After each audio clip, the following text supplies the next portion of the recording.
Good morning, sir. Good morning. So we keep hearing about net metering in the solar energy sector. Could you please tell us what is this net metering all about? Let us start by understanding the basics of net metering.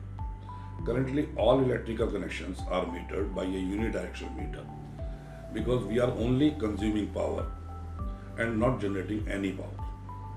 But after installation of a solar plant, we are also generating electricity. So now there is a possibility that when we generate power but are not able to consume that power, the surplus power goes to the DISCOM. And to keep a record of the power consumed, power generated, and the power exported to the grid, the unidirectional meter is changed to a bidirectional meter by DISCOM. This bidirectional meter is also called export-import meter. And this whole process is called net metering. For better understanding, let's consider the three scenarios possible under net metering facility. Scenario 1.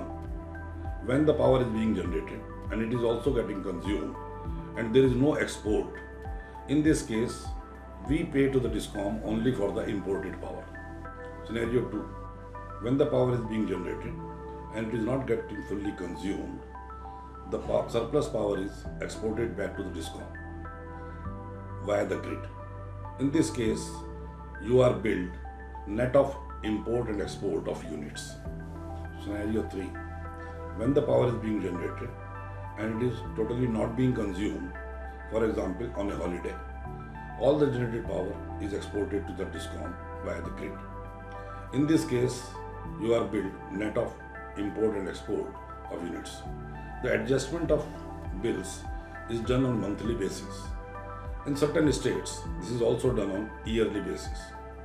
Okay, sir. Please tell us what are the main advantages of net metering?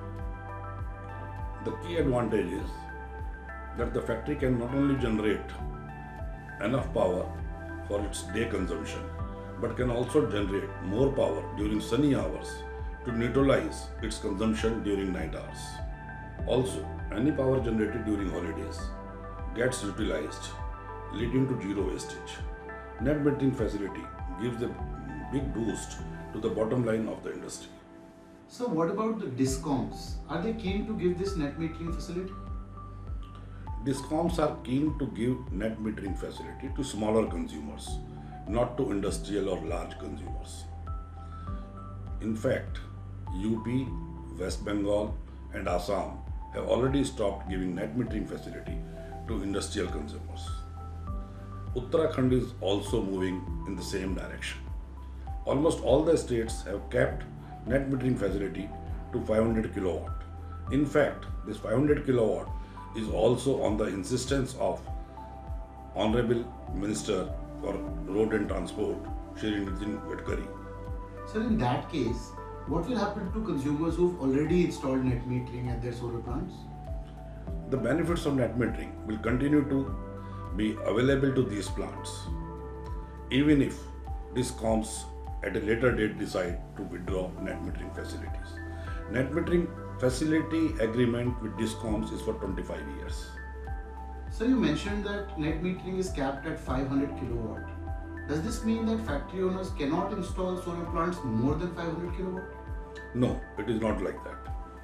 If the factories are having higher consumption, continuous, then they can plan to install solar plants of more than 500 kilowatt also, but under captive route.